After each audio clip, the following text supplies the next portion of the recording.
You're listening to an Airwave Media Podcast.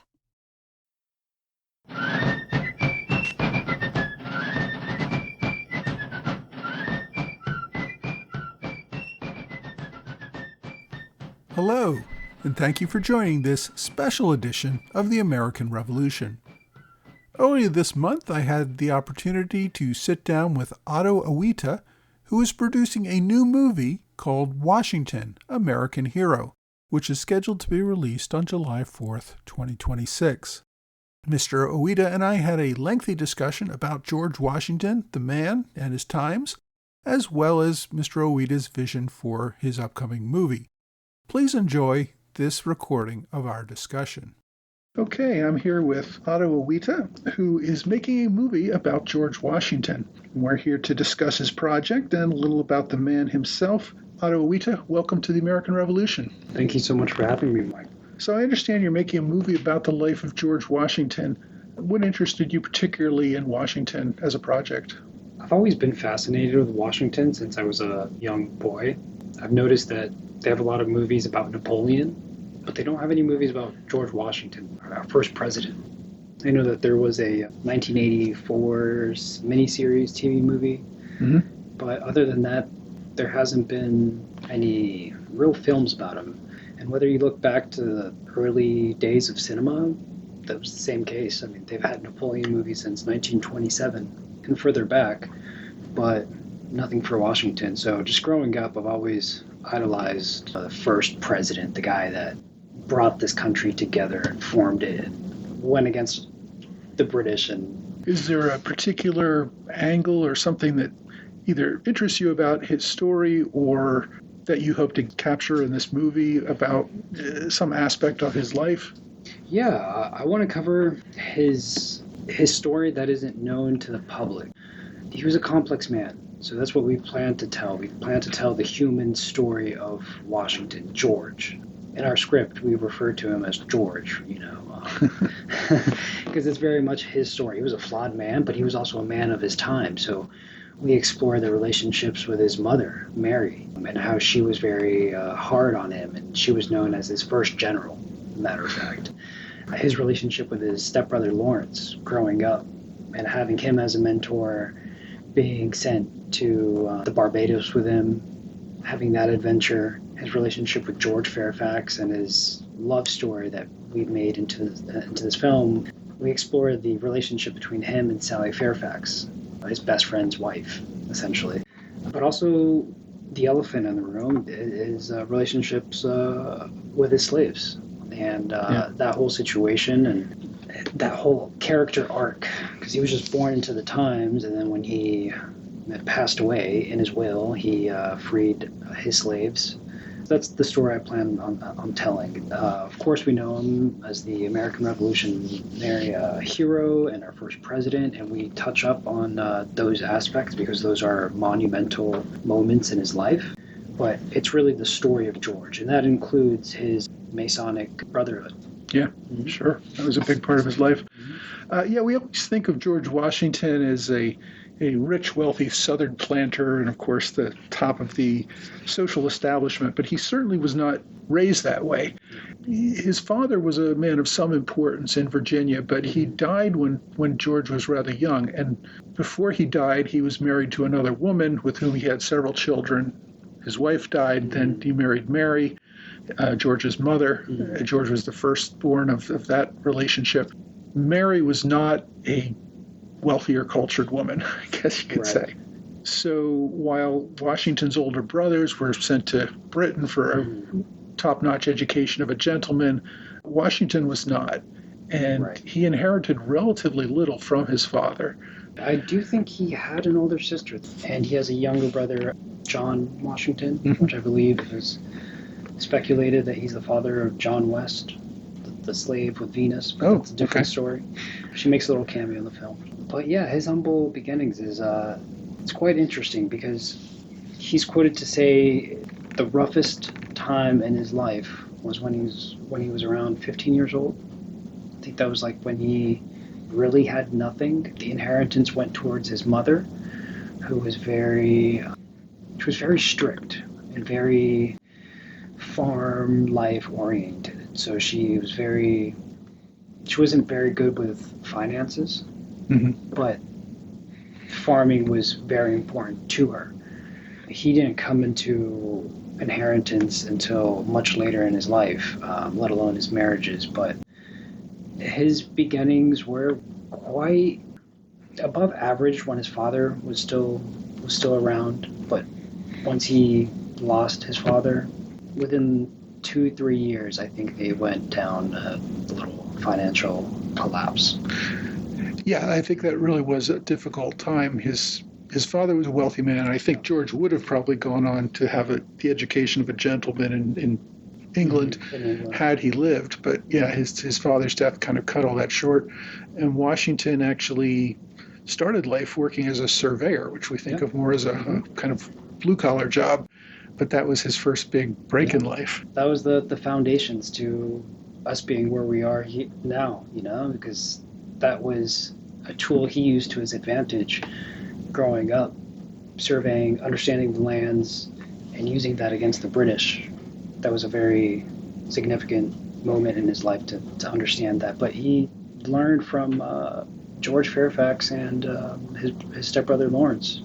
So they actually wrote a letter to his mother pleading that he get an education out in London and tried to help him, but she was very persistent on keeping him around. Yeah, she needed him to work the farm, basically, and make some money for the family. One thing about Washington, even though he was kind of on this, you might call blue-collar path, he very much wanted to be a gentleman, and he took Lord Fairfax as a mentor. Lord Fairfax, of course, was probably the wealthiest landowner in Northern Virginia, and was a lord. He had an aristocratic title. Very few people who actually came over to the colonies did. And of course, Fairfax County, Virginia is named after him. Could you go into a little about the relationship between Washington and the Fairfaxes? Well, I mean, that's what a lot of the film revolves around. It's that friendship and his, at least for the cinematic tone. And to be honest, from the research I've done, it was kind of an open, flirtatious relationship that he had with Sally Fairfax. In fact, in one of the letters, he says, "Are my intentions misunderstood?" Trying to really make it. He's a Voltaire to love. His relationship with George Fairfax is very much his mentor. He helps him out with his first expeditions in the French Indo Wars and puts in a good word for him, for Braddock. He was the General Edward Braddock, who came to lead the campaign against the French. Yeah, that opportunity came from George Fairfax. Right, and even before that, Fairfax was the one who first employed Washington as a surveyor in the Western lands, and I believe Fairfax's son traveled around with George during a lot of those early times. But I think Washington especially wanted to gain the manners and mannerisms of a gentleman, and he very much relied on the Fairfaxes for that. The way that they lived, even the sports, fox hunting, that came from the Fairfax's life. So his whole life, and even in his adulthood, you can see that although he portrays as a very humble man, and he was, but he wanted to be a part of that elite social. Yeah, he certainly wanted to be part of the gentlemanly class and behave as such, and he saw that as a very honorable and respectable way to live, and that's what he wanted to do. Yeah. Washington also got started fairly early on in the military. He was I'm not sure exactly how old he was, in his very early 20s, I guess, when 22, Governor Dinwiddie sent him off. Yeah, around 22. It was around the same time he joined the Masons, the Freemasons. Okay. And at that point, he was sent to command a group of Virginia militia that were marching up into what is today the Pittsburgh area to basically tell the French that this is Virginia and get out of here. And then he starts the French Indo War. Yeah, I mean, that's always an interesting thing. A lot of it shows Washington's inexperience as a military leader at the time, and he's to be forgiven for that because he was inexperienced. He had no real experience in the field. He probably had a little experience in drill and things before that, but He was a young man without any kind of experience and without any older military mentor to kind of show him what to do. Mm-hmm. But yeah, he went up and massacred, or his men, his Indian allies, massacred some French soldiers, and he ended up being captured by another group of French soldiers who were rather angry at the fact that he had killed some of their friends. And actually, one of the people who was killed was the brother of the man who captured him. Yeah. So that was a bit of a mess. But yeah, Washington certainly showed some inexperience in all of that. And Absolutely. We try to capture that, showing the whole Fort Necessity moments, the build up to that. That's going to be one of our more ambitious scenes in the film, for sure. Yeah, that's a very interesting. Washington basically tries to set up a defensive fort, makes a mess of it, gets captured, and is forced to sign a confession, basically, which becomes the casus belli for the entire French and Indian War, the 7 Years' War. The assassination and the mistranslation, and they thought. But I don't know. I don't understand how you can misunderstand assassination, because I believe assassination in French is relatively the same. But it was raining, the ink was wet, apparently, according to... I think was sign this piece of paper and we let you go, don't sign it and you're our prisoner. Yeah. So, yeah. And then right after that, he joins the Braddock campaign, General Edward Braddock. Once the war gets started over here, the British say, well, we can't let some militia bumpkin run this whole show. We're going to send over a regular general officer who's going to lead a real army of regulars against the French, and Washington joins up with that mission as well. Yeah, those are his early years. That's really what I think he lost. He did lose almost every battle, but it was those early failures that really shaped him later on in life, because you can see a lot of parallel and similarities between his first campaign as getting into the military, and you can really say he learned from his mistakes. From that to the American Revolution, it's okay to fail. Essentially, that's the story that we tell. It's okay to fail. Well, that's kind of the interesting thing to me. If you look at Washington's life in, say, 1760, it has not been a particularly impressive life. He was involved in, starting the war essentially through his actions. He's not leading the Braddock campaign. Braddock is, but he's a part of it, and they get massacred. They wouldn't let him lead the campaign, although he would write letters and threaten to resign and all that, but they just wouldn't. Well, yeah, and that's, again, understandable. He's not that senior an officer, but the Braddock campaign becomes a complete disaster. He then gets assigned to General John Forbes, and he and Forbes did not seem to get along at all. No. I think Forbes was convinced that they needed to make a road through what is today Pennsylvania to what is today Pittsburgh to confront the French. Washington was convinced that they needed to build a road from Virginia to what is today Pittsburgh to hit the French. And Forbes seemed to think that this was more of a parochial thing, that Washington was trying to establish that this area was part of Virginia, not part of Pennsylvania. And Forbes thought, no, we're here to worry about the best way to fight this war. So I think he and Washington kind of butted heads over that issue a lot. They did. And in fact, someone that came to stand up and plead for Washington was no other than John Fairfax. Yeah. He was really there for Washington throughout his life. He really filled in the mentor role or the brotherly role that Lawrence left behind. At least from my research and studies, I know he was really into his wife, which. Well, that's the tough thing about all this. He really wanted to be part of the Fairfax family, but his first love was unquestionably Sally Fairfax. I guess there's some debate over whether there was ever any sort of physical relationship there, but he definitely fell in love with her. Yeah, absolutely. Well, she would, like you said, up to 1760, his life was very much. Well, yeah, he actually resigns his commission at the end of 1758. But in between this, he's sick. He gets sick a lot. He gets deathly ill. And Sally would visit him because he's basically all alone and has no one else to help him get better. His sister goes back to their mother to help her out after an uncle or something passes away. So he's by himself for months at end with Sally Fairfax while George Fairfax travels to London. I mean, who's to say what happened, but Yeah, whatever did happen in the beginning of 1759, Washington takes a big step, which is going to ruin any chance of relation with Sally Fairfax, and that he marries a woman named Martha Custis. What do you think about his marriage? I always jokingly refer to the Monty Python skit when I say Martha. He married Martha because she had really large tracts of land. She was the wealthiest eligible widow in Virginia at the time. Yes. Had a lot of money because she had been married to a very wealthy Virginia gentleman who passed away, and she inherited all of his property. How much do you think that impacted Washington's decision to marry Martha?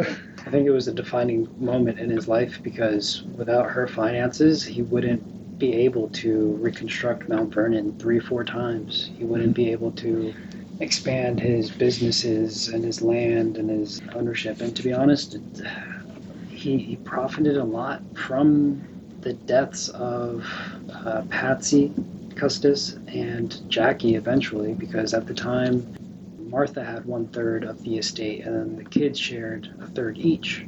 Yeah, most of the fortune that he controlled, he did not own. He was holding it in trust for his stepchildren. And so once they passed, and then Jackie got a little bit old and then had children, everything basically got transferred over to the Custis estate, including Mount Vernon after Washington had passed away. But Martha was essential not only for that, she was also there for the spirit and morale for the American Revolution.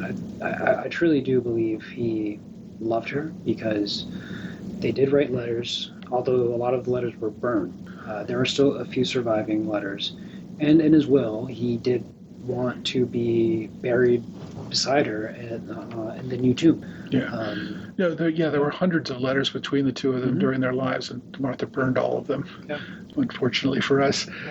But I think one of his letters towards Martha was somewhere along the lines like, no matter how much time and distance is between us, I still have the utmost affection toward, just like one of the surviving letters. Don't quote me on that, but it's along those lines. Yeah, I think there were 2 or 3 letters that got lost behind a desk or something, and that's all we have left. But Martha also traveled with him during the American Revolution. It's not like she stayed at home and they were separated. They endured hardship. For the first half, she kind of did stay behind because Patsy passed away, and then she had an uncle or an aunt that passed away, and then she joined them at, I think, Valley Forge, if I'm not mistaken. Yes, she was at Valley Forge. I don't know if she was there any earlier or not. No, I think that was the first, could be. First time she maybe a little bit earlier, I'm not sure. Shortly after the Revolution, she loses Jackie through camp fever. Yeah, he literally dies like a week or 2 after Yorktown. Yeah. I don't know what I think he might have caught something from the dead bodies because he was looking through the escapee slaves that the British used as a bioweapon, essentially releasing a bunch of slaves that had crossed over to the British side and were infected with smallpox and other, diseases. And as the last effort, Howe had utilized that strategy before, but towards the end, towards the final battles, he had checked for any escapee slaves amongst the dead bodies, and then shortly after he died. So I don't know if he caught something then, or just it's. Oh yeah, so much. Disease was by far the largest killer of soldiers during the war, and Jackie had only recently joined the army shortly before the Yorktown campaign began. But I think we lost probably 4 or 5 soldiers to disease for every one killed on the battlefield. And plus, he didn't really have an immunity towards the camp life. He was very much sheltered. He was very much a spoiled kid. I don't think Washington was that remorseful, I would say, at least from my research. I know that they had a kind of a difficult relationship because he was basically a spoiled kid. He was a spoiled rich kid, and Washington was often taking him to task. Yeah. I think Washington probably felt more bad about Martha being sad than anything else about the whole thing. But we're getting to the end of the war. Let's talk a little bit about Washington deciding to become commander-in-chief of the army. As we've said, he essentially left the military in 1758. I think he was still technically a militia officer, but he didn't do much of anything. He didn't fight in Pontiac's war. He didn't fight in Lord Dunmore's war. which were two wars in which Virginia was very much involved and Washington was not. And yet he went to the Second Continental Congress in his military uniform, basically putting himself out there as a military expert. Just sitting back silent. You know, I think Washington said that if an ambitious man has plans, keep it to himself, essentially. So I think he always had that ambition of everything he wanted to achieve. I think he just portrayed it as, let me do this quietly and elegantly, essentially. In terms of becoming commander-in-chief, there's no doubt that I believe that he would have liked to stay at Mount Vernon.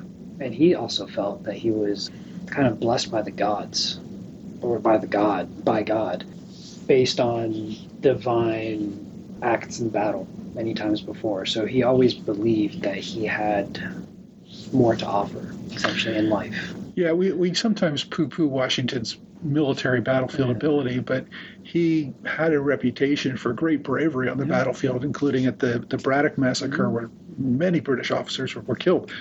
And he was known to be standing and fighting and in the midst of everything and acting very bravely. The fact that he wasn't hit is not just the Braddock, sort of amazing. It's just a constant reoccurrence of a cannonball just lands on the side of Washington and explodes, and he's just nonchalant, ordering his men to formation and keeping calm under pressure and whatnot. So he also had a little bit of experience in the House of Bourgeois, in Virginia, the Virginia. Oh, the House of Burgesses? Burgess, yeah. So I feel like he knew that he had a bigger calling in life. It could be. I've always wondered about whether Washington expected to be made commander-in-chief of the Continental Army, or whether by wearing his uniform he was saying, I would like to be made a general in the Army, and not necessarily expecting to be made the commander over all forces. I know. I think he did, because who else was his competition? Who was Charles Lee, also from Virginia, who had actually acted as a general in Europe before the war. You had people like Artemus Ward, or several other generals, Israel Putnam, or I don't know, there were a few others up in New England who had pretty considerable experience from the French and Indian War that could have been general. John Hancock was even considered, which I think, would have been kind of a political appointment. But there were other options. Whether Washington really wanted the top job or not, he certainly accepted it. He did kind of say to everybody he didn't think he was up to the job. Now, whether that was false modesty or not, it's hard to say. I think he generally meant it, but I think he wanted the challenge. I think he just wanted the challenge. I generally believe he thought that it was too big of an honor for him to accept. I think it was too big of a task for him to accept. I think it was all that he did say, but I do believe that he had ambitious goals and wanted that challenge. It's that American entrepreneur spirit. You know, we were in France, and everything in France was like, it's impossible. It's impossible. You ask for the littlest thing. You know, like, can I get a fork? Oh, no, sorry, it's impossible. Like, what do you... I think for him, it was like establishing that American mindset is like, nothing is impossible. And I think it comes from his ambitions from Lawrence, you know. I mean, Lawrence taught him all of that. They had all these plans. I think he always strived to become not Caesar, not an Alexander, but a commander or general of that level. His idol was Cincinnatus. So once that calling came much later to be commander and chief the first time, before he gets called to become president, because it's the same thing with Cincinnatus. You know, he does his first run as a farmer, serves as a general, relinquishes power, and then they come back. Eventually, I guess he didn't know that they would come back, but it's a funny parallel. Yeah, I think there is a sense there that he wanted to be highly respected and honored and have a great reputation. And I think Americans at the time wanted a Cincinnatus. They wanted somebody who would fight and lead the army and then walk away. They did not want another Oliver Cromwell who would win the war and then push aside Parliament and take command of the country. So Washington was very much willing to fit that role. And even during the war, there were numerous times when Congress acted foolishly, incompetently, poorly towards the Army. Many in the Army were urging Washington to just take more control and run things. And even when Washington got very stupid orders, he would comply with them. He wanted to make a great showing of, I am deferring to civilian authority. I am not going to put my own views ahead of my position, which is to follow the edicts of the Continental Congress. That's one aspect that I love and respect about him, was he was pretty consistent throughout his life with that type of view, whether it was in the war, or it was later on in his presidency, or it was between Lafayette and Hamilton giving him ideas, and Jefferson on the other side. He was very much, let's play it by the book, best topic, best debate wins. There was no ego in being, it's my way or no other way, rather than like a Napoleon complex or, Caesar or even Alexander the Great, where they let their ego get in the way and they lose sense of control of all that power. I mean, it's really remarkable to think about all those people that I just listed. They come from Europe, so they've had that blueprint of how to be the Alexander the Great, how to be that top general commander. You can invade this area, you can take control of the Greeks, the Persians, the ancient Egyptians. Like, it was all mapped out. For him, it was still the new land. There was no blueprint. He could have easily just, who's going to challenge me on this authority, essentially? Like, once they've made it on top, I could take complete control, or I could just do it however I see fit. None of that. And I don't know if that came from his brotherhood, of the Freemasons, of, if you really look into it, I mean, Washington, D.C. is all built through Masonic architecture and whatnot. I don't know if it's like a structure that they had at that time of, the Enlightenment period where, hey, this is the ideology of what we should push towards. And then he used that as a staple to follow through with, or was he just always OCD? And, I don't know. So, yeah. Well, Freemasonry was a big part of the, held similar views to the Enlightenment movement more generally. I mean, Europe was a place where your place in life and society was established by your birth, essentially. Mm-hmm. Yeah. And Freemasonry was kind of a novel concept in that basically you were all equals with your brother Masons within at least within the lodge, when you went outside in the real world. But it kind of gave a spirit and ethos of equality and fraternity, and that, we're all together in this, we're all decent, honorable men, and we'll just work together, and there's no real orders from above or something like that. I think that appealed to Washington, and it appealed to many Americans as a new way of how to live, that we should really be judged on our merits and not have this top-down aristocratic view that, by my birth, I'm superior to you in every way. It's funny because actually in the film that we're making, a few scenes that we have is actually, I don't know if this happened or not because there's no written accounts. There are a lot of written accounts of Washington to the very moments of his last breath, but for the Brotherhood part, obviously there's nothing really. So there's a scene between him and Benjamin Franklin where they're having that discussion of slavery. We're fighting this cause, and it's around the same time that Washington starts to have that shift of mindset. All we do know is that there are certain logged periods that he visited some lodges, so we try to slot in what fits where. It's all pretty interesting. Slavery has always been an interesting issue, and it's probably what most people today hold against him. If they hold something against Washington, is the fact that he was a slave owner. I don't, in particular, because Washington was born into a society where slavery was the norm, and it really wasn't even that controversial when he was a child. You know, people talk about the Quakers being a big abolitionist force. They did not even get around to outlawing slavery within the Quaker movement until the 1770s. It was normal, and it was part of, I think, the normal society that we saw in Europe, where if you're born an aristocrat, you're an aristocrat. If you're born a commoner, you're born a commoner. Well, if you're born a slave, you're a slave. It wasn't seen as an unjust thing. It was the normal way of things.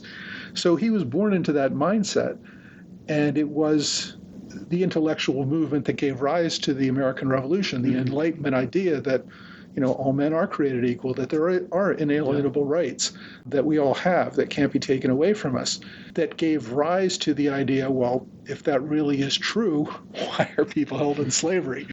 It was that intellectual movement that was a part of Washington's adulthood, and one that he helped to further, which gave rise to the eventual abolition movement and the eventual end of slavery. It didn't obviously end during his lifetime, but his views on slavery changed greatly over the course of his own life. And of course, he did free his slaves at the end of his life. So there was certainly growth there. I think he left the world a better place than he found it, even if it hadn't reached the perfect level we would have liked it to.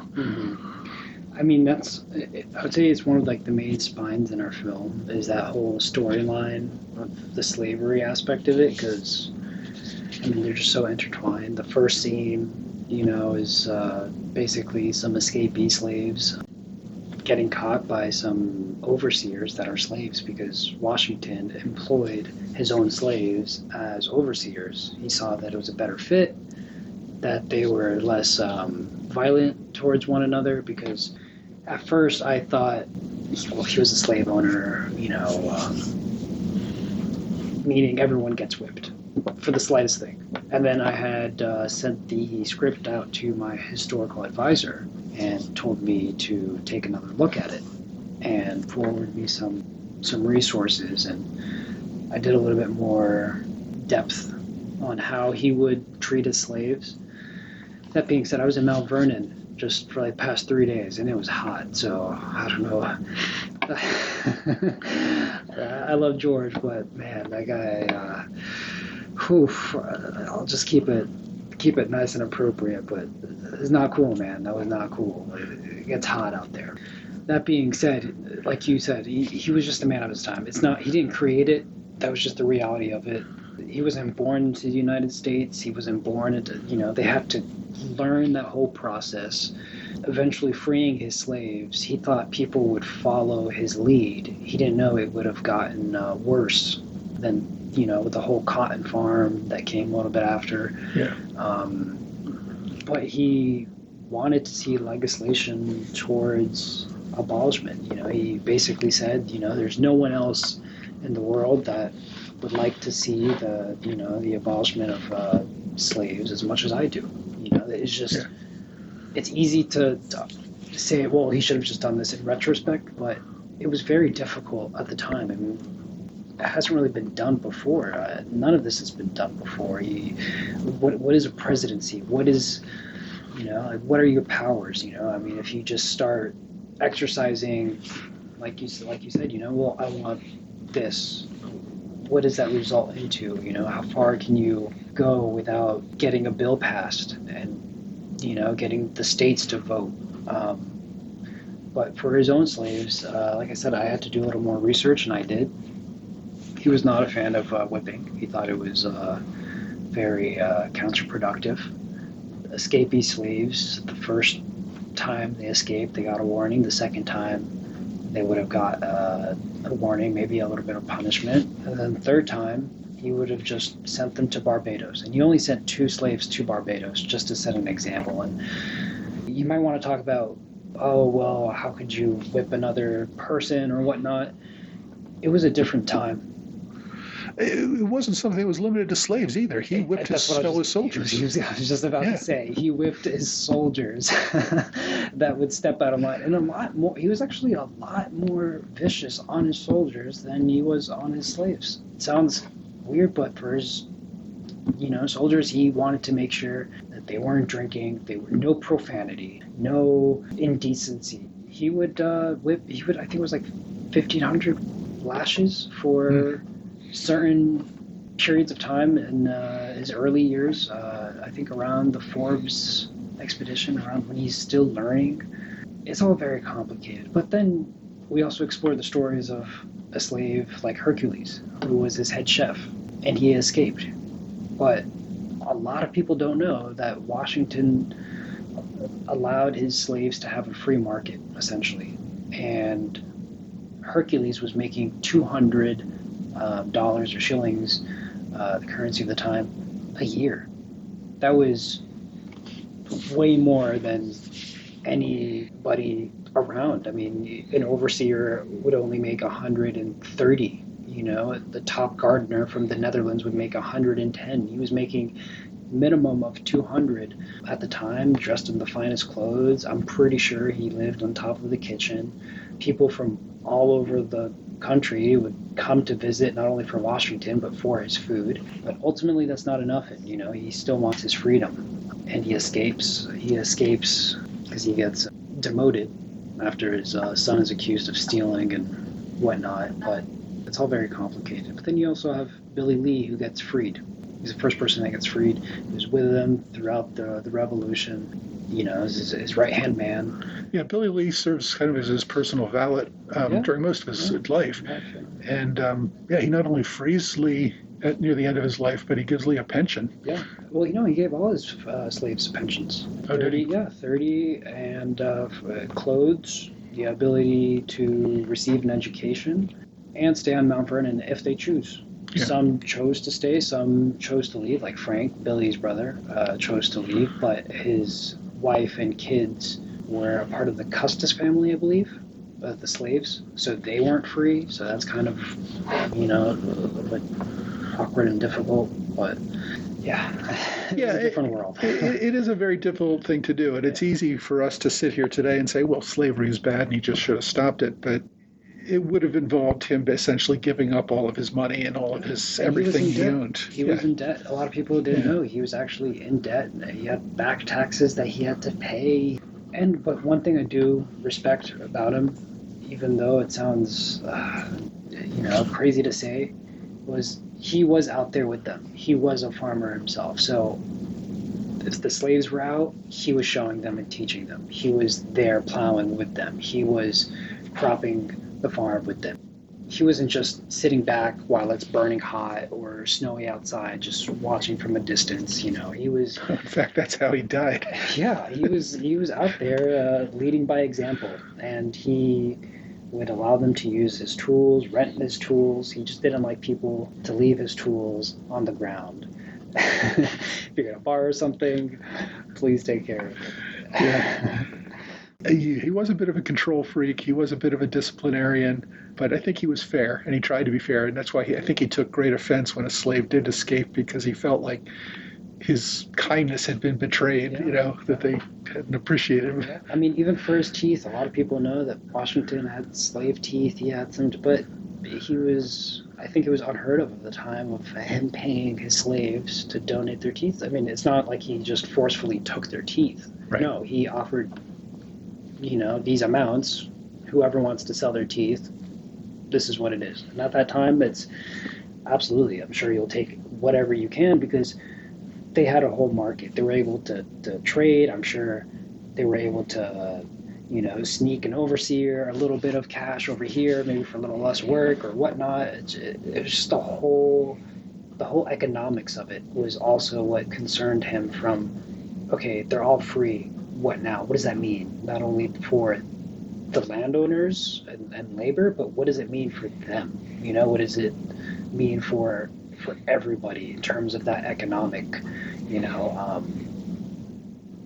bubble? Because it wasn't just so much more the North, it was also the South. So a lot of people, it's just not simple. It really isn't. And and people will say this is a self-serving argument for the slave owners, but there was a feeling of, these people have been raised as slaves their entire lives. They don't know how to go out and live on their own and manage money, and they will be cheated and taken advantage of and treated horribly if we don't take care of them as, we're their masters, and that's what we've always done, and we still have to do that. That was kind of the thinking of a lot of people. Now, you can say that's very self-serving and condescending, but that I think there was some truth to it. Yeah. But, the ones that did receive an education and the ones that did receive a lot of money from the Washingtons, most of them ran away.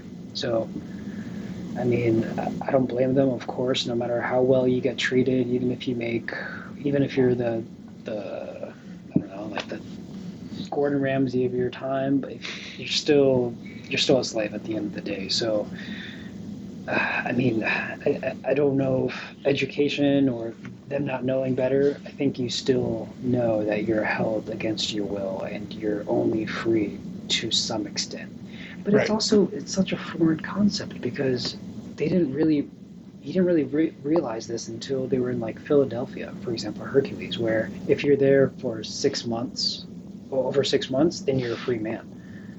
He just imagine like a whole new concept in your head. Wait a minute, if I stay here, I'm free? Like, all this was very new, whether it was the forming of the country or beating the British on that scale or the slavery aspect.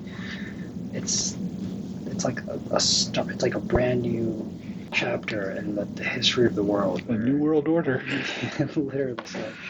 Yeah, it was interesting. Everybody was kind of navigating the change, dealing with it differently. Obviously, slaves would like to be free, just like the colonists wanted to be free from British oppression. Everybody wants freedom. That's I think a natural. So we do show desire. that we do show a lot of that side in the film of him battling those hypocritical moments of like, we're fighting for freedom, but at the same time they still have some slaves. And I think that's what makes really good characters and interesting characters. A flawed human, a flawed man is basically, goes back to the ancient Greeks. Like, you can't just be perfect. You need to have some redeeming qualities, which he has a lot of, and have some flaws. So. Yeah. No, I think that's true. And I always, when I'm looking at a historical figure, I try not to look at them by today's standards. What I try to look at, did they leave the world as a much better place than they found it? Mm-hmm. And I think that's certainly the case for Washington. And at that time, nobody was really freeing their slaves and giving them a pension. They were abolitionists, but to give them a pension, to give them clothes every year and education, the ability to live on the farm if you still want to. Yeah, I think only Massachusetts had actually freed slaves after the war. All the rest had kind of said, well, new people that are born to slaves now can be free, but we're still keeping all our old slaves. So, nobody was really ready to just give up all their property, all their income-producing property. And those that did want to end slavery also very much recognize the fact, John Adams writes a lot about this, the idea that we could have a union with slaves or we could not have a union, because there were a lot of states that were not going to join a union that banned slavery. And the South. Yeah, South Carolina in particular. They were almost ready to give up on the independence in order to keep their slaves.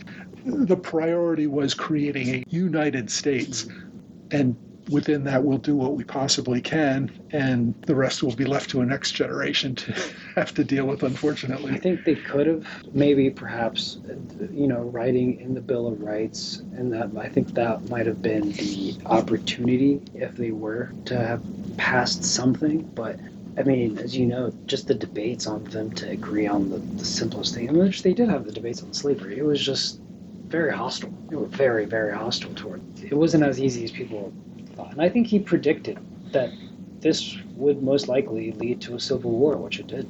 I think he stated that like 2 or 3 times in his life, where this conversation about, slavery and what that means could possibly lead to a civil war. Yeah, he made one comment, which is often quoted by people, which is somewhat vague, but not only that there would be a civil war, but if there was one, he'd be on the northern side of it. It's definitely the real largest piece of unfinished business from the revolutionary generation. And I think Washington did regret they couldn't do anything about it, but I think he recognized that, as later politicians have said, politics is the art of the possible, and this just really wasn't possible at the time. But I like he could have done it earlier, sure, but the fact that he freed his slaves in his will was a really good way to kind of... Yeah, and I think he hoped to make that an example to others, he really hoped that this would encourage others to do the same thing. That's what he knew as president, as commander, that he would set all the examples for the upcoming generation. So he thought that's how we can free slaves. Is we can either, I think it was him and Lafayette, where Lafayette had an idea to get a plot of land and basically free the slaves, put the slaves there, and make turn them to basically renters. Yeah, Lafayette actually bought a plantation in some Caribbean island, I can't remember which one now, which had slaves, and that his intent was to train them to learn to be tenant farmers. Yeah. He actually never got around to it and never freed them, but that was more because the French Revolution got in the way. Yeah. But yeah, I mean, a lot of people were looking for ways to get the world out of this mess of slavery. There was also the movement. A lot of people believed that free blacks and whites could never live together well. So there was the colonization movement to bring freed slaves back to Africa, which was also proved to be a huge mess. But I mean, it's weird because a lot of them, I'm sure they wanted their freedom, but a lot of them, maybe it's like Stockholm syndrome. Hey, here's your freedom, but you still choose to stick around. You still choose to live on the farm. You still choose to live in those quarters. I know, like, perhaps it's all. Yeah. But of a man of his time, I think he redeemed himself by freeing his slaves, at least his personal slaves. Well, that's the thing. He went from being a very comfortable slave owner with no compunctions about it whatsoever to somebody who, by the end of his life, believed that slavery should end, even if he couldn't affect it. All aspects of like human civilization, whether it's the Vikings, they had slavery for thousands of years. I know that slavery is a big taboo in the United States, as it should be, but I mean, we've only been around for its upcoming 250 years, and then slavery itself until the Civil War, a little bit after the Civil War, until General Lee actually is the one that really pushed the abolishment. But but then you get like the Jim Crow laws and whatnot. It's just complicated. It's just 250 years. Figuring it out isn't easy, essentially. Well, the fundamental thing, I think, is that America came to stand for equality and fundamental rights. It was diametrically opposed to slavery. Most countries before that really didn't have an ideological opposition to slavery. I know some people will point out Britain didn't have slavery on the island itself during this era, centuries before. But Britain did have a position of economic oppression, essentially. I mean, right.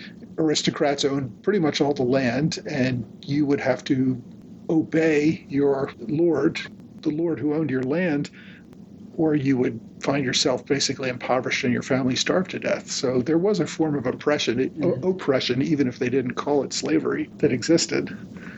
Yeah, it's complex, and that's what we aim to explore in the film. We're not trying to paint it one way or another. We're just trying to do justice to the context of the time, and that's what you said. You can only judge a person of their time. Yeah. Of his time being judged.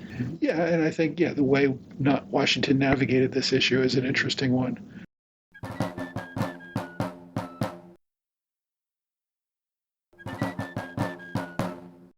One of the things we haven't talked about yet is his presidency. Sure. Washington, of course, famously did walk away from power at the end of the Revolutionary War. He basically told everyone who would listen that he had no desire ever to do anything else for the rest of his life other than live at Mount Vernon and grow crops and raise animals. And yet he gets dragged back into public life, unlike where there's some question about whether he wanted to be the commander-in-chief of the Continental Army. I'm pretty confident in saying he really did not want to be president, that he had established his reputation worldwide as the winner of the war, the man who walked away from power, the great Cincinnatus. He was happy for that to be his legacy, and that he just wanted to sit back and enjoy life as a rich planter for the rest of his life. But he ended up feeling a duty, an obligation, that everything that he and everybody else around him had worked for their entire lives to create this new country was really going to fall apart unless he led them into the new government. Yeah, I think so, because he was away from Mount Vernon for 6 years during the war. 8 years. 8 years. Away, although he was I think he visited it once during those 8 years. That was about No, it. I don't think he did. I don't think maybe a little sneak Yeah, in, right before sneak out. Yorktown, I knew he was there. Oh yeah, okay. So well, Yorktown was towards the end of the main battles because, as you know, that took like 2 or 3 years after the Yorktown for all to be officially over with all the Just waiting for the paperwork to be done. In terms of him becoming president, at that time, King George III had said, if Washington walks away from power, he would be the greatest man who's ever lived, essentially. He was enjoying his life. He was a lot of parties, a lot of events in Mount Vernon, the grandchildren, I believe at the time, raising them.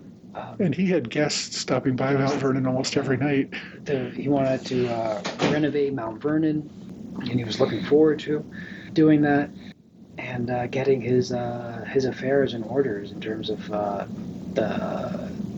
lot of stuff that his brother John and Lud Washington, right? L-U-N-D, Lund. I think it was his Lund, cousin. yeah, Lund was his cousin. Lund, yeah. Right. He was overlooking his estate, I think. Yeah, he managed the estate during the war. Yeah. I don't think he was looking forward to becoming president. I think he just knew that he had the discipline and he had to set the example. They only convinced him for 2 years. He thought it was only going to be like a 2-year deal. He didn't know it was going to be 4 years and then another 4 years. I think it was just like, okay, 2 years, let me hold their hand. Let's make sure. Get everything started on the right track. Started on the right track. And then little did he know that he would be in office for 8 years. Yeah, he was ticked off when a lot of the people he had called to help him left before he was able to leave. He was like, wait a minute, you're not leaving me stuck with all this. And his basically second in command, Nathaniel Greene, he had passed away, so he didn't have him. I think he would have been a great ally for Washington because he had a little bit of a background in politics, wasn't he? Yeah, he had been involved in state politics before the war. Yeah, that was a shame. Nathaniel Greene actually died of heat stroke after getting some land in Georgia after the war. Really? Is that what? Yeah. Heat stroke? Yeah, Georgia had donated several thousand acres to him because he basically had liberated the South at the end of the Revolutionary War. And so he moved down there. He was deeply in debt as well as for pretty much all the soldiers after the war. So he was trying to build this farm into something and ended up dying of heat stroke. And fun piece of trivia, his wife took on a boarder after that in Georgia, Eli Whitney, who invented the cotton gin and actually extended his blame for extending slavery for decades as a result. But what was the relationship between them? After Greene died, his wife took on Eli Whitney as a boarder on their farm. Oh, wow. That's... And there's some argument that Katie Greene had a role in creating the cotton gin with Eli Whitney. Wow. It all happened very fast for him too. Becoming president. Once they nominated him, they went back to Mount Vernon to inform him, and it was basically like we got to go within a day or two, right? I think everybody knew, even during the Constitutional Convention, that everybody saw Washington as becoming the first president. Mm-hmm. And Hamilton wrote him a series of letters during the elections basically saying, you have to do this. If you don't become the first president, this whole thing's going to fall apart. So Washington kind of resigned himself to the idea that he was going to have to at least do it for a little while. And then, of course, yes, they did elect him. He actually had to borrow money to travel to New York to get sworn in as president. So yeah, it was something he did reluctantly, but I think he did it. He saw it as a sacrifice for the good of the country, not an honor that he particularly wanted or anything like that. And he did run the government as president, much like he ran the army as general. He very much relied on the advice of others. He wanted to have, during the war, he had war councils where his generals would come around and discuss different options, and he would stay out of it and let them, because he didn't want to sway them one way or the other, and he'd listen to the debate and come to a decision. And he ended up doing a lot of the same things with his cabinet, where he would let them debate out the issues, and he would very carefully listen and eventually come to a conclusion. That's why he's my favorite president. In terms of being a president, I think that's how you have to function. And it's such a shame that politics of the past, you can even go back 100 years. We've lost that. I mean, to have John Adams, essentially, and then, you have all these people around you of, like, different mindsets, and it's okay. Like you have Hamilton and you have Jefferson, absolutely hated each other, but you're listening into the best argument. Of course, he had a little bit of favoritism with Hamilton. He had a little bit of falling out with Jefferson, but he was very unbiased because he had a falling out with Hamilton during the American Revolutionary War. I think Hamilton at one point left the war. Well, Hamilton was his aide, and Washington very much wanted him to stay his aide, and Hamilton wanted to have a combat position, and Washington didn't want to let him go. But they had a falling out. Yeah, they had a real screaming match at each other.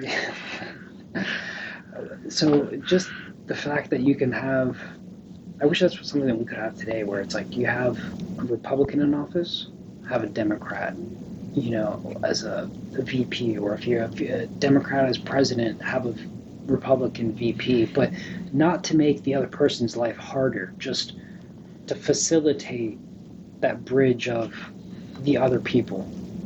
Does that make sense? Of like, well, Washington very much disliked the idea of party and faction at all, because he saw it basically dividing people artificially and trying to compete with one another, as opposed to us all working together for the common good of the country. Now, someone asked me, pushed back a little bit on me on that, but they were from they escaped communist China. Mm-hmm. How many parties did Washington want? Because I know he wasn't a fan of dual parties. Did he want multiple parties, or was it? He didn't want any parties. No parties? He thought each man should stand for office on his own and be elected on his own merits, and then they would come together in Congress and talk about things and vote on them. He didn't see the need for a party. Now, of course, parties developed very quickly because obviously organization and getting like-minded people elected was critical to getting stuff done. But Washington very much resisted, and actually so did John Adams. Kind of pushed back against that idea. It wasn't really until Jefferson's and the power of the party that he built got him into power that parties really became a thing. And of course, Washington was dead by then. Yeah, and they had a whole anti-Masonic party at one point in history. There was an anti-Masonic party in the early 1800s. So do you think that was his true party, though? Do you think that was Washington's true anti-Masonic? No, not anti-Masonic. Like that, like a Masonic party, essentially. No, I don't think he saw Masonry as a political thing. I think that was more of a social thing, that the way for people to interact each other outside of our professional lives.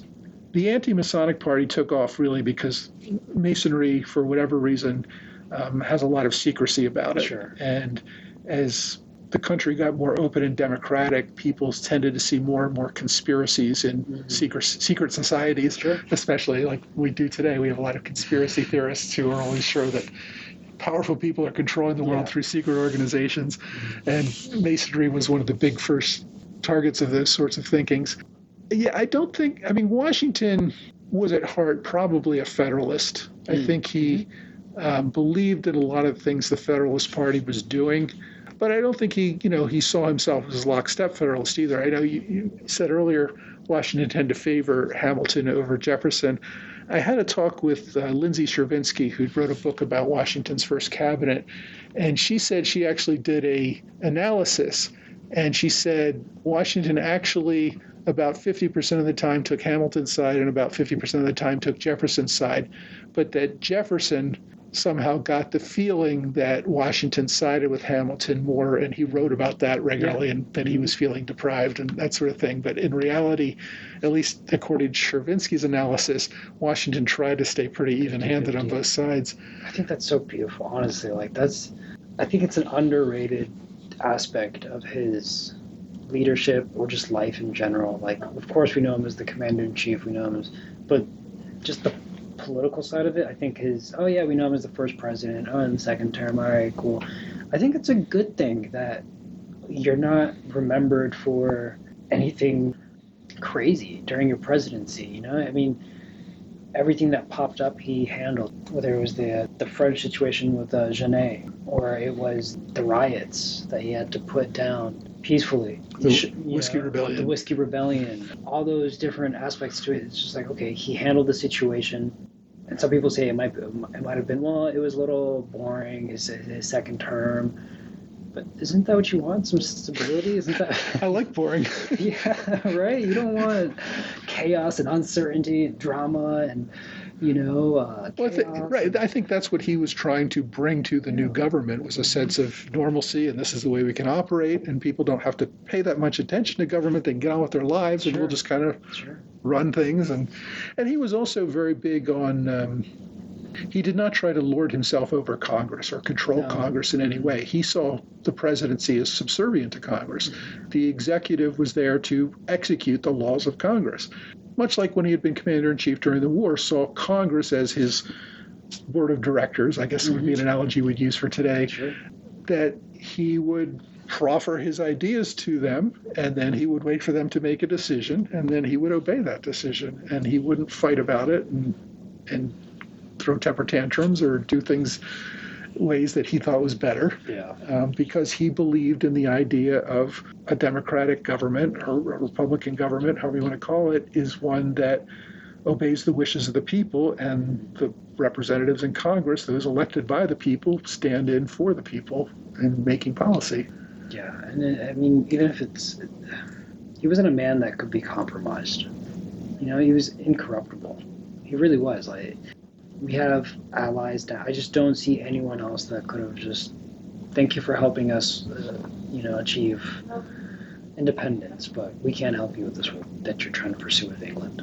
What do you mean? We helped you. If England were against you. That was then, this is now, essentially.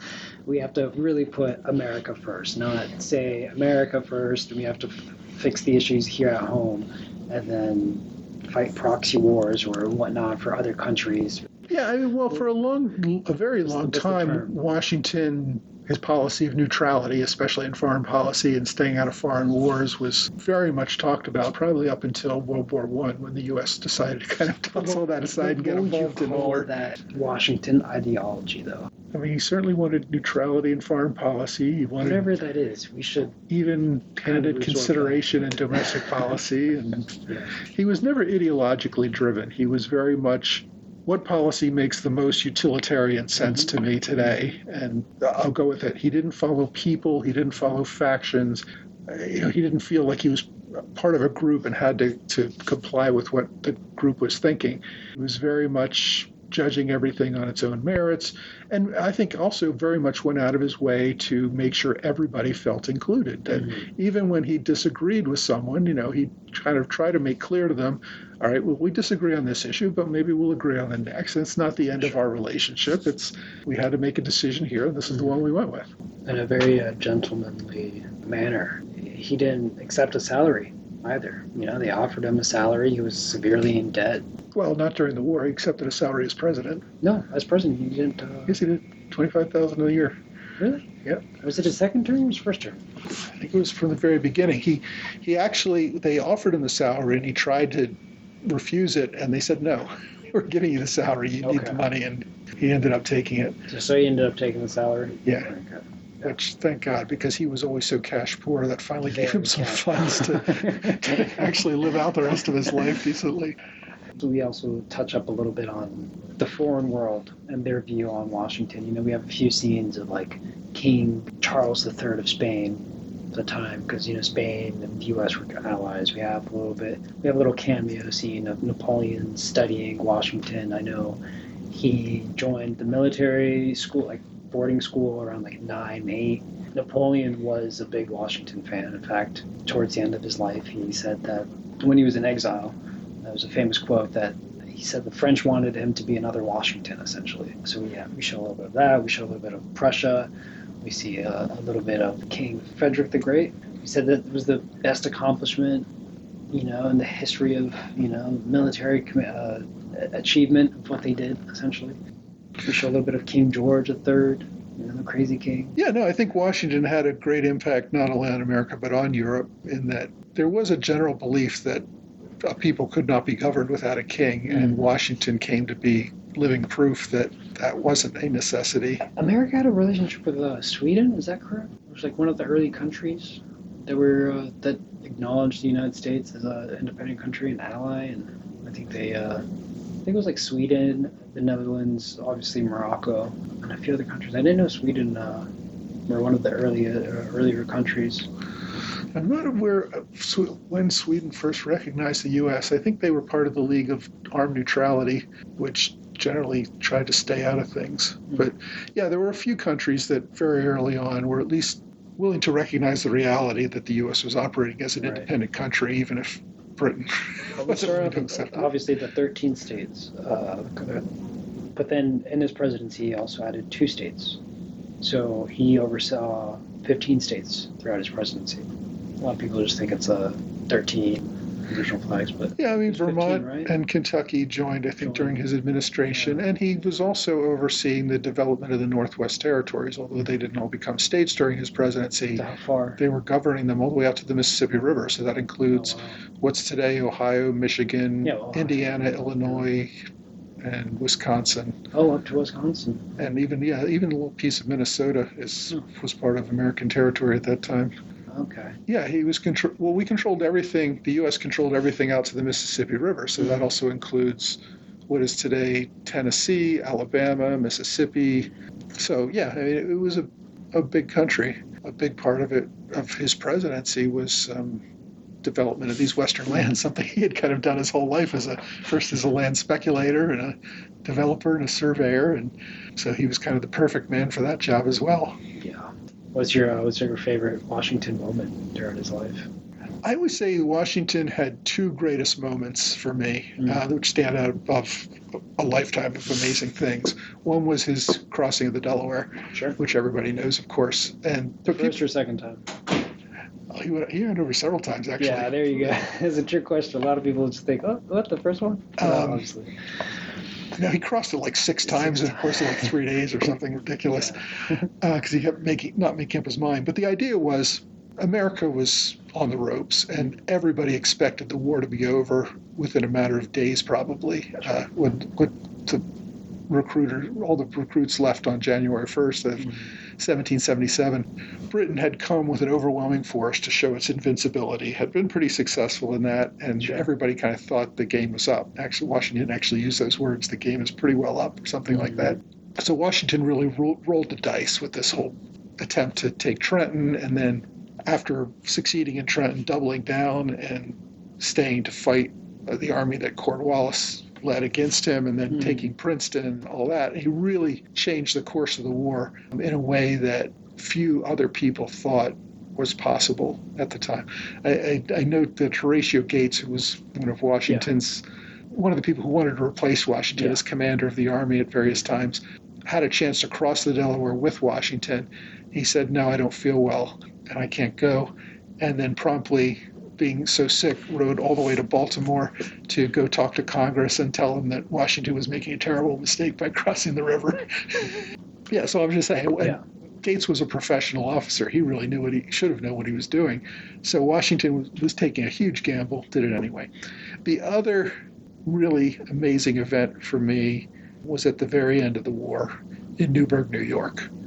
The Army was being treated horribly. It was breaking up. Congress wasn't keeping any of the promises they had made to the men as far as pension or separation pay or even paying them the back pay for the years of service they'd already given. From my eyes. The men were very upset and essentially wanted to march on Congress and demand at gunpoint that they get what they were promised. I mean, they weren't trying to take over. They weren't trying to overthrow the civilian government. They just wanted what they were promised. And one of the men leading that, by the way, was Horatio Gates. Washington very effectively gave a speech where he basically said, I have given up my life to make this a free country, and we're not going to end it all now by marching on the government and doing anything disrespectful to the civilian authority. And with that, he sealed the idea in all of Americans' minds that we would be ruled by a democratically elected civilian government and not by a military strongman. Years and years ago, when I started reading about George Washington, I did so with the idea that everybody thinks he's this great guy who, walks on water, is the most wonderful person in the world. I'm going to read the real Washington and figure out that he was a really flawed guy and not as impressive as everybody makes him out to be. He loses his temper. I mean, he's known for being very stoic and calm and collective, but behind, closed doors, he had his personal weaknesses or whatever. But what I came to understand in my reading was that he really was the indispensable man, as other authors have called him, that it's very difficult for me to think of anybody else who could have carried our country from the beginning of the American Revolution to the establishment of the Democratic Republic under the Constitution other than George Washington. I don't think any other person could have done that. They didn't have the temperament, the skills, the ability, the capacity for change, whatever it was, the lack of ego, or having the ego when he needed it, but the lack of ego when he shouldn't, or whatever. Yeah. Washington was really just an amazing person to me, and everything he did to make this country what it is. I don't think people comprehend. It was unheard of at the time for a general with all that military power the first time to relinquish power. And then you get called in to basically become this, what is the term, president. What is this? Is a king in a different, font? What is it? And then relinquish power again. His biggest fear was actually dying in office. He did not want to die in office because he didn't want to he wanted to have a clear example of the next person on, Right. Leaving power and turning it over. Yeah, and turning it over peacefully to the next, passing the baton, essentially. Right, because that also was a new concept. In Britain, you had a king until the king died, and then the next guy was king. There wasn't a conscious decision to choose a new leader every so often. That's what Washington really hoped to establish in this country, and he did. Yeah. And then, he was able to enjoy his final years at Mount Vernon, oversaw basically the completion of, give or take what it's like today, the wings, the new room. Yeah, he did some amazing things with Mount Vernon, but he only had, about 3 years? 3 or 4 years. 99. Yeah, he left office at the beginning of 97 and died at the end of 99. So, yeah, about 2.5, 3 years. Yeah. Almost 3 years, maybe. He would have probably survived it had they... Well, it was actually him that wanted it. He was asking for more, being bled. I think he knew, because I read a book of... it was like a book between him and Billy Lee, essentially, me and the president or something. It was telling the stories of, I guess, Billy Lee, because after Washington had passed, people would come visit Mount Vernon and talk to Billy Lee and ask him about all these stories in Washington and what was it like. Apparently, Washington was the one that was saying more. I know it's my time. So it's like, was he fed up? Was he tired? Was he ready to go? Or because he wasn't a fan of medicine before. That's what's a little bit confusing to me, is that he wasn't a fan of medicine. He preferred the cold or whatnot take its course. But for this instance, he was going all out with the bloodletting and the doctors of the time that he didn't really want until Martha persisted. But then once they got the doctor involved, he just decided, let's go all the way. I don't really understand that shift of thought, I guess. Because it was just a sore throat, essentially, right? Yeah, I think it was. Basically, it was probably pneumonia or something by the end. But I mean, it's something that could have been fixed today with a couple of pills, probably. But I try to show what he went through in terms of even when he was young. Pardon my French, but it was in his earlier expeditions. He was bleeding out of his rectum. I really try to show all that. The fact that he had to save the day, despite Braddock, for example, thinking, "Oh, the people told me that you died. Well, get ready. We're going out, sir. I really don't think we should take this trail. It's not your position to, basically give those demands or those commands." And then saving the day. And then Braddock passes him his pistols and his other passing the guard. It's like cinematic in a way. It's funny how it all works out. I mean, you can go about it two ways. You can go about it the way that it is, or if you really wanted, you could make it into a horror film where Washington takes out Braddock, takes out Lawrence and his wife, and Martha's kids. An evil Washington. Maybe that'll sell. An evil Washington. It was actually really king, but no. Alternative universe. Secretly scheming opportunist who just masks it all very well. I don't know. Yeah, it should be interesting. So your movie's going to try to cover the entire life of Washington the Man, it sounds like. Yeah, we're gonna. If I could, I would make it as long as possible. But right now we're around 2 hours 20 minutes. That's probably gonna be the runtime of the film. Mm-hmm.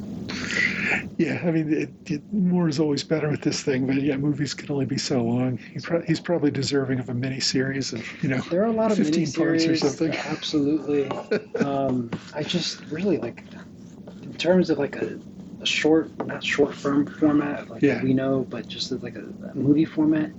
I think it can all fit together in that time span, and then given a director's cut, maybe it's a little longer, But telling it as a single story. But just telling it as a single story, that's really what we aim to do, and we'll have released by next year. Yeah. Okay, so your goal is to release the movie by the summer of 26? 26, July 4th. Okay. So for the 250th anniversary. Yeah. Well, great. Well, we look forward to seeing it. Well, thank you so much. Any recommendations or cool moments to consider if I don't have it in my script already? Maybe a little fun fact or a little unknown moment of Washington's life.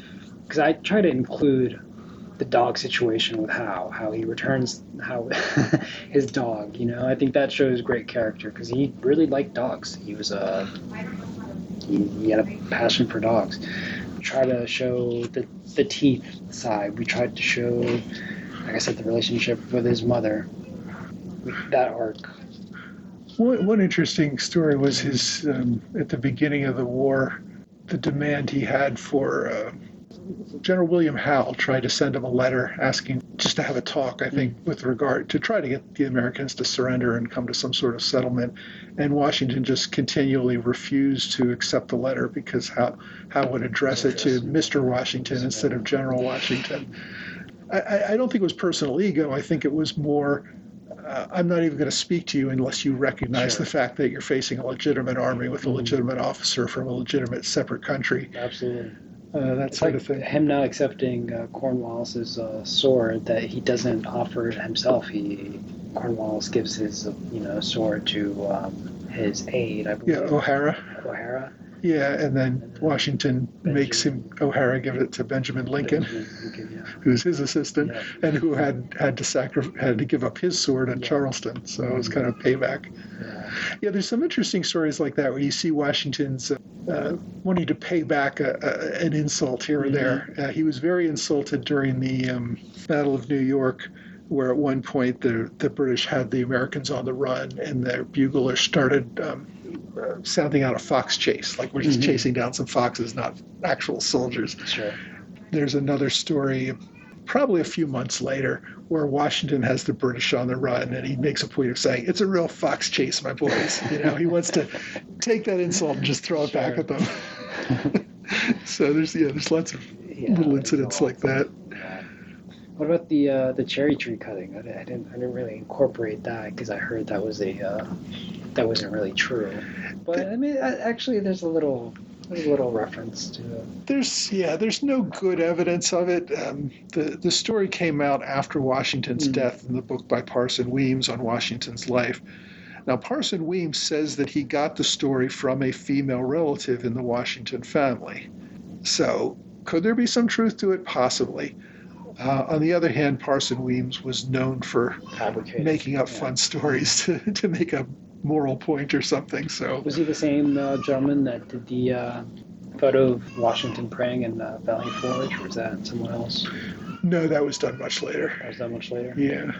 The Parson Weems thing came out, I think, in the first decade of the 1800s. I think the Washington praying at Valley Forge was more like a Civil War era thing.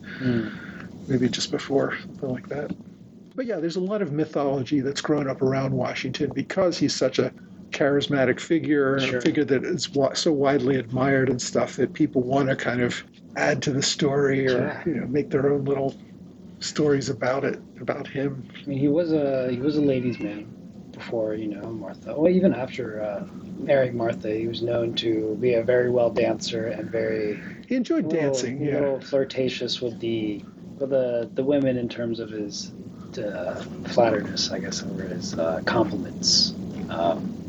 Not like crossing the line, just being a gentleman. He liked to be charming. He liked to dance with young women. He danced with Katie Green, Nathaniel Green's wife, and Lucy Knox, General Knox's wife, were two young ladies, probably in late teens, early 20s when they were with him in that war.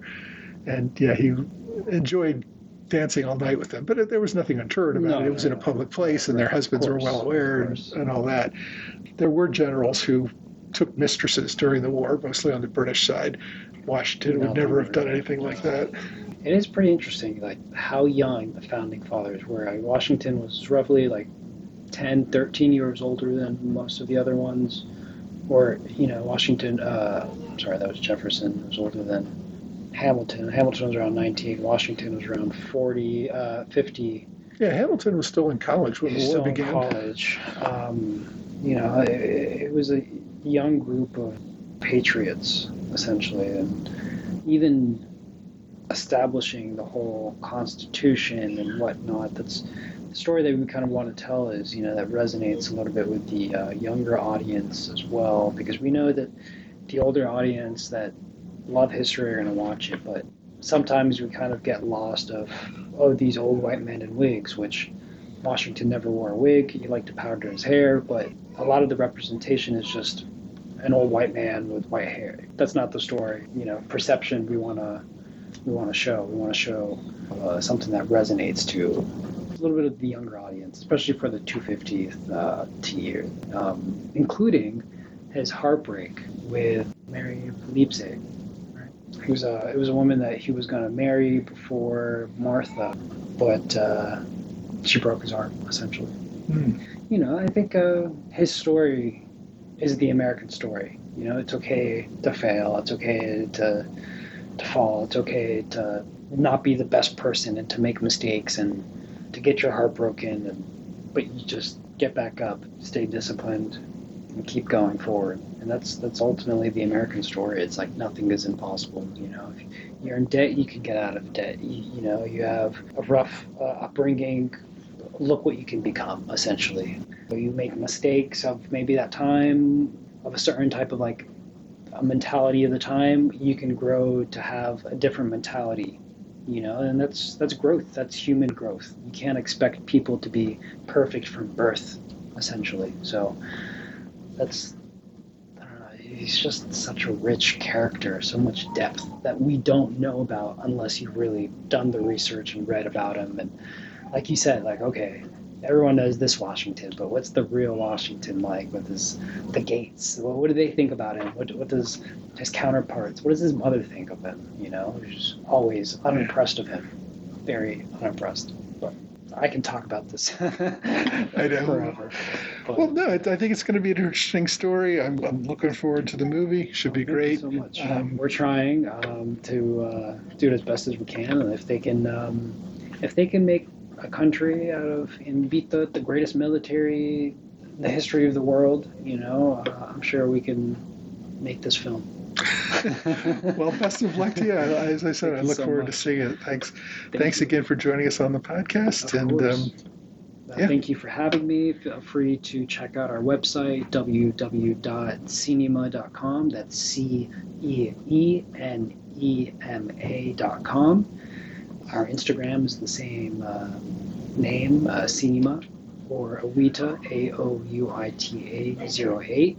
Yeah, we look forward to sharing this film with you guys July 4th, 2026. All right. Well, Otto Aouita, I very much enjoy. Thank you so much for having me. Okay. Thanks. Thank you. Thanks again for joining my discussion with Otto Aouita. You can get more details about his upcoming movie about George Washington at cinema.com. That's CEENEMA.com. AR-SP36ma.com.